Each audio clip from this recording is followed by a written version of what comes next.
It's the sound of my mobile phone ringing in the morning that wakes me. I pick up and press send, and my thoughts stray briefly. Nikki is up and wearing my Don't Be a Scully t-shirt, which I designed in prison. She's retrieving that dress from the ground. Boy, what a sight. Nikki has an arse like half a moon, and it's perfectly rounded. It's the best bum I have seen for ages. I watch lazily for a while as she sadly disappears into the bathroom. Oi, Scully! Eli is shouting as I eventually put the receiver to my ear. You fucking there or what? He shouts. I can't say I blame him, as I'm feeling a sting of remorse, as I haven't shared with Eli what I know about Nikki and the shooting. Instead, last night I slipped away, and now I'm agreeing with him, saying yes. It must have been something to do with Stone, 'cause Stone had stayed away for fear of something similar happening. Eli adds, It might be one of those yardies, those Jamaicans that had recently set up base on Stockwell Park Estate, without Stone's permission, innit? So I agree. I hate having to lie, and we've all lied for the greater good, at one time or another. But there's no way Eli would have handled the truth. Worst yet, Stone. But before I can intentionally divert his attention, Eli gladly says, Stone wants to see you. Eli overemphasizes You. as though I'm supposed to be the fall guy again, not forgetting the fact we didn't make any money last night. Come As You Dare was a total failure. Yeah, what about? I quickly cut in. What do you think, stupid? About the shooting, innit, so get your glad rags on. Eli shouts. Stone says he's going country to see the Italian. Then afterwards he wants us to go check Killer. Killer? I echo. Yep, that's right. Killer. Eli confirms, as the name concerns me. Then Eli says, with the remnants of pleasure, You know the score, bruv. using one of his famous catchphrases. I swallow the glitch inside my throat before inquiring. Stone wanting to see me is one thing, but Stone wanting us to go check Killer is another. You sure, Stone? Said me. I try to dampen the fear in my voice. Call Stone, innit? Eli tells me, as he seems bent on hearing me squirm. Eli knows full well I won't comply, and the reason is clear. I sense Eli's displeasure stems from my involvement with Nikki, a surge of envy that permeates the air. As I keep a watchful eye on my bedroom door, my intention is to shield Nikki from hearing this conversation. Eli's voice drips with a tinge of jealousy as he probes, his words laced with a hint of curiosity. Anyway, Scully, what happened with that Browning last night? You kill that, huh? There is a playful undertone in his voice, suggesting he is fishing for details. Taking a moment to compose myself, I respond with a mischievous grin, determined to match his playful banter. Well, bruv, you wouldn't believe me if I told you anyway. So, I'm gonna let your imagination run wild. The words effortlessly roll off my tongue, purposefully chosen to give him a taste of his own medicine. And with a triumphant smirk, I can't help but add a touch of contentment to my expression. There is a brief pause as Eli processes my words, clearly rattled. I then continue, But don't worry, bruv, I promise to give you all the juicy details later. A wave of satisfaction washes over me. At last, the tables have turned, and I am the anchor man with my sharpened chat-up lines, leaving Eli with the coveted role of being my wingman. Eli's silence stretches longer than I anticipated, causing me to wonder if he's connecting the dots and arriving at a foregone conclusion about Nikki and the shooting.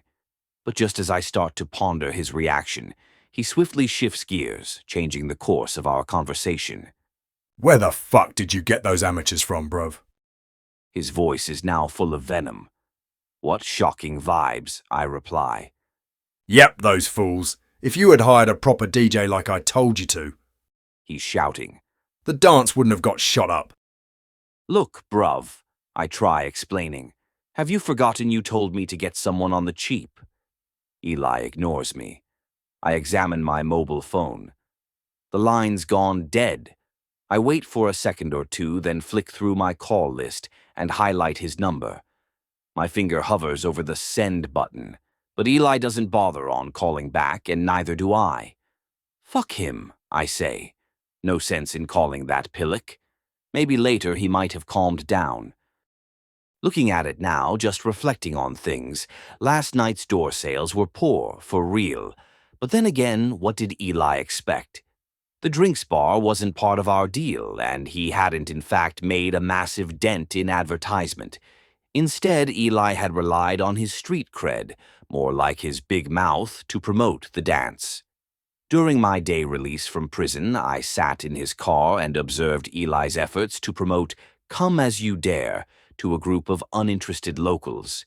He had hastily designed a handful of inexpensive flyers on his laptop and was distributing them in various locations, predominantly in Jamaican fast food takeaways. I hiss, audibly clicking my teeth in frustration. Now I'm 2,000 pounds out of pocket because of that plonka. Money I'd borrowed off Stone, on Eli's say-so, knowing full well he had exhausted all favors with him. Eli had coerced me and then reassured me he would cover me if things went bad. Fat chance that's going to happen, judging by the sound of things. Nah, I'm gonna do what I gotta do. Once again, Eli has played me like a right old fool. The last time that happened, I lost 2 years of my life for him, and God knows I ain't planning on going back to prison, especially to no jail gates slamming, or to no bed by 8.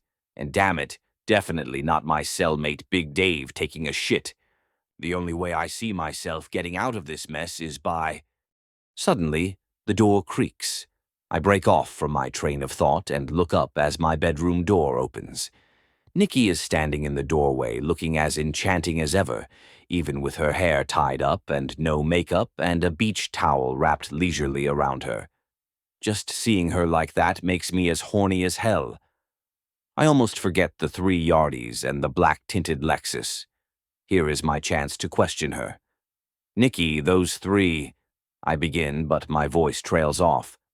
Nikki has placed a finger to my lips and winks while she whispers, Shush, babes. Forget about that.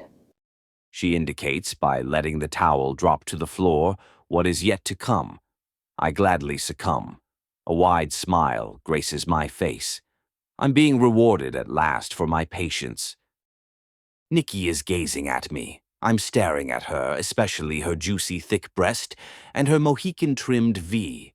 While she lowers herself slowly down onto my semi-rigid cock, she reaches behind and lends it a hand. Cock in, her tits are now upon my chest, seducing me. At first a slow grind, then a fast pace.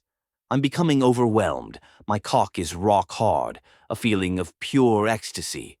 Nikki is riding me faster and faster. I'm getting ready to come. Her coochie muscles are clamping tightly around my cock, and I can hardly talk. That's how good Nikki is. I feel rejuvenated at last, my sub shouts. Aw shit, aw babes, don't stop. I'm coming, I shout out loud, feeling like I'm in a world by myself. I'm getting ready to explode when suddenly Nikki reaches behind me and starts digging her nails hard into my back. I snap back instantly, wanting to yell, "What the fuck?" But I can't. Nikki has covered my mouth, lifting herself clearly off me, and then roughly pushes me down. You fool, my sub tells me. My head is spinning as Nikki pins me to the bed. Nikki is strong. A taste of her nectar is now hovering near my lips. Resistance seems futile. Oh, hell to the no. Not again, my sub cries out. But before I can take any action, Nikki plants the inevitable on my face. I don't think I can take this humiliation anymore. I've lost all my street cred.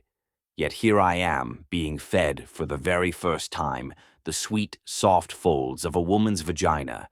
And strangely enough, I'm beginning to enjoy it, as I go at it with a boyish eagerness. Nikki looks down at me and giggles.